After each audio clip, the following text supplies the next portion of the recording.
Hi, my name's No Shed. Some of you guys know me as Shubham. Spurs Video Podcast.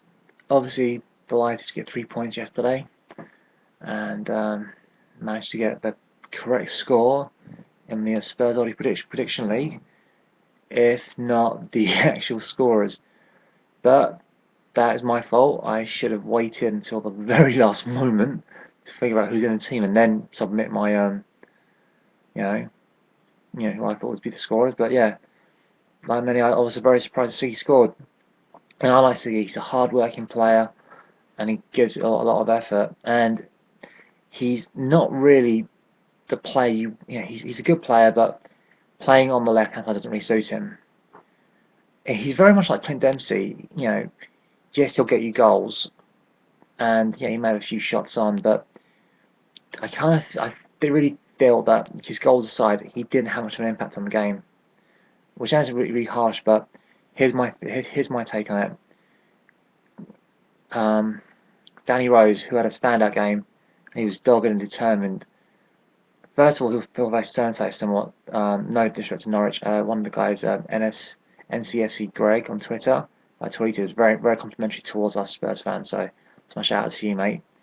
Very complimentary to us, but Norwich weren't they weren't the best team that were going to be playing at the Lane, and the way they were set up really helped us in some respects. And Siggy offered Rose no protection, and one of the things that you see Chadley doing very well that you don't see Siggy doing is that Chadley kind of stays on that touchline, he hugs the touchline and then drifts in and then will cut in, whereas Siggy will naturally always consistently drift in. He needs to time that movement better, because if you time that movement better, that helps with the fullback on the overlap, and also if you like, I say Sheldon could be proud of me using string theory. But if you imagine, all four defenders, pieces of string, connected to each other. If there's a doubt over, how close one player is, that affects the other three in the chain. So the right back, I think it was Whitaker. If he doesn't know where, he's going to be, he's going to be suddenly out of position. If he's having trouble tracking Siggy, he'll be out of position. If he's out of position, that causes pressure on the other two, defenders, especially, to maintain their positions, to hold a good defensive line. So I think, yes, I'm glad he got the 2 goals. And there's a guy on Spurs, I think it's El Wisty, said that, look, if he gets 2 goals every game, I'll be happy. He wouldn't be. That's there's 30 games left, 34 games left. He got 68 goals. Who knows? Maybe Real Madrid will play, I don't know, 200 million for Siggy. But that's the thing. I think, yes, the goals are important, and goals are a huge part of the game. That's why, it's pretty obvious. Whoever scores the most goals wins.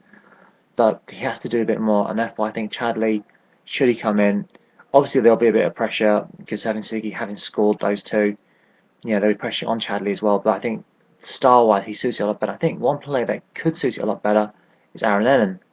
Aaron Lennon I think is best on the right wing, but he's got the speed to cut in, and that causes defenders to know: do we go here? Do we not go? With Aaron Lennon. I think his speed and movement. Siggy obviously hasn't got that kind of speed, and therefore he has to consistently just drifts in because he's just not quick enough to cut inside. So he's got to work on that. Obviously, for me, my man of the match was Christian Eriksen. He's someone I touted a while ago, and one of the guys I think was super. I said, "Why do you want Christian Eriksen? You're giving loads of love to Tom Carroll. Eriksen comes in. He's about 3 months older. Tom Carroll's not going to get given a chance." And that's right. I do want players from the youth team to come through and do well for Spurs. I do sincerely want that, but I want an amazing first team because that makes all the difference. You want a superb first team, and yes, we could have used someone to replace Luka 12 months ago, but I think first of all, I think at that time he would have been worth about 20 odd million, and now we've also got about 12 million. 8 million is a lot of money. I don't care what anyone says. Even in outlandish, price that we pay for players. I think at least 22 million. I say it's at least double, nearly double what we paid for him. The other thing is that extra year in the Dutch league afforded him one great opportunity. He got to play against Man City home and away and did very well against them, superbly. And that showed that Man City, let's face it, did finish second in the Premier League.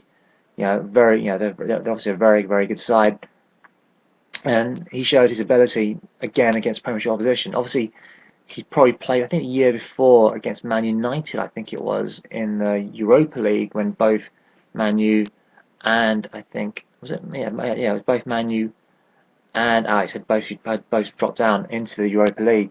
I think was it that year or the year before? I can't remember exactly, but definitely, he's 21. It's hard to imagine he is so young because obviously we saw him playing at doing not terribly, but he was Denmark's main player at Euro 2012, so he came with a bit of reputation, and I think he's definitely earned it. I mean, he took most of the corners and the free kicks, which he's obviously learned the Spurs way because they weren't brilliant. But no, his eye for a pass and the weight of his passing. People say, why do I like Luke so much? It was just the sheer weight of his passing. Yeah, he had a great eye for a pass, and he could, everyone remembers that incredible slide-through pass he played in for Rafa van der Vaart against Inter Milan. But it's just that his weight, the weight of his pass. Not only the vision, but the ability to play the passing beautifully. There were times, I remember this now comes on to Kyle Walker, where the passing, the weight of passing wasn't good, and therefore, when players were out of position or, we were going to be put in danger, Norwich can do it. Twice, I think there was one moment, I think, Garrido and Redmond had an overlap, and Kyle Walker's out of position, he's ball watching, and if it wasn't for a sacrifice, I think by Redmond, he would have been caught out, and and I think they had another chance where I think Jan Vertonghen slipped. Again, the danger came through the left, for the left flank. Kyle Walker's really got up his game. Yes, I know he had an incredible pass accuracy, but the way I look at it, if you're passing back or sideways or anything more than say 5 yards, you know what, that you can't count those passes. I really wish that they say lies and damn statistics. Well, I really wish they'd edit that to say, do you know what? Here you've got how many of the passes that went forward passes, there's a sideway passes of anything over say 10, 20 yards, 10 yards, 20 yards, 30 yards, and really break down the statistics and just give it a grade. And that way, to how many passes were this, how many passes were that, how many passes were forward, how many passes found a player, how many passes, was the touch, was it a good pass, to him, was it like, a really bad pass, but he had really had trouble to control because it wasn't, weighted properly. So definitely, I'm not a Kyle Walker hater. I think he's a good player, but we've seen it numerous times. I remember against Newcastle, was it 2 years ago now? He loses track of Demba, and Demba manages to get an equalise. And if we'd won that Newcastle game, who knows? Maybe we would have finished third, and the whole Chelsea and Champions League thing wouldn't have really applied to us. But we'll never know. But that for me was one of his key failings, and he still hasn't improved on that. And it's been nearly 2 years now. Since it's been at least nearly 2 years since that Newcastle game that I can remember. Demba is a great player. Don't get me wrong, but that critical failing, he hasn't addressed that. And he needs to do that. Andros Townsend, a lot of fans are having a go at him, saying, "Oh, he's shot. He's a bit greedy." Yes, I don't think he's just greedy. I think he's trying very hard to impress. Which is pretty obvious. Bale's gone, Lennon's injured, an opportunity's come up. Lamela's still hasn't settled in. He doesn't speak the language. He had a long flight. So obviously, when we signed him, he was he played for all of 20 minutes, then had to go away again to play for Argentina against Paraguay. Long flight back. Obviously, we had this very sad thing about his brother being kidnapped. It wasn't related to his being a footballer, nothing like the Palacios thing, which, thank God. But it was a really, can't have been great for him to have had to come through that. So definitely, it's something that, once he settles, I mean, he's definitely he's an intelligent player. I think he's got a little bit more technique and a bit more awareness, and possibly a little bit more pace. So I can't understand why Andros is working so hard. I think he needs to relax more and just make some better decisions. I mean, there was a moment Palhinha comes in, really good, run and trying to pass it in through to Soldado. Soldado can't control it. Andros takes it, and I think if it goes in, then we'll be like going, "Oh, Andros, that was a brilliant goal. That was amazing." It didn't. Sadly, it didn't go in, and I really think that he could have, he miscontrols it. I'm not saying he saw the glory, his eyes saw the glory, he would go for it. I just thought that, do you know what? If that had been Lennon, now Lennon's the most selfless player I've seen. He said, so he should shoot more. I think whether it's a confidence thing, he's reluctant to shoot, and he himself admits that he should shoot a bit more. But I think, he could have played it back to Soldado, he could have then set it and just whacked it in. Set it, bang, it would have been 3-0. But, you live and you learn. I think something he'll go through. But yeah, I'm happy with the result. I think Norwich really helped us. I mean, Van Wolfswinkel had a couple of sniffs and goal. He's still settling in. Didn't, and there was a moment where, he could have made it 2-1. He didn't really make the connection he wanted to, and he took a bit too long. And he was isolated. Elmander is a number 10. Didn't do a really great job for him. I don't remember him causing us too many problems. And the difference was that, I mean, the first 10 minutes, Eriksen wasn't really there. He was trying to get settled in. As soon as he settled in, that was it. It was the Eriksen show. And I think, what was that? Was it? Anyone remember? Was it the advert? Eriksen connecting people. Well, yeah, that's what I thought. He was just unbelievable. He just knitted everything together.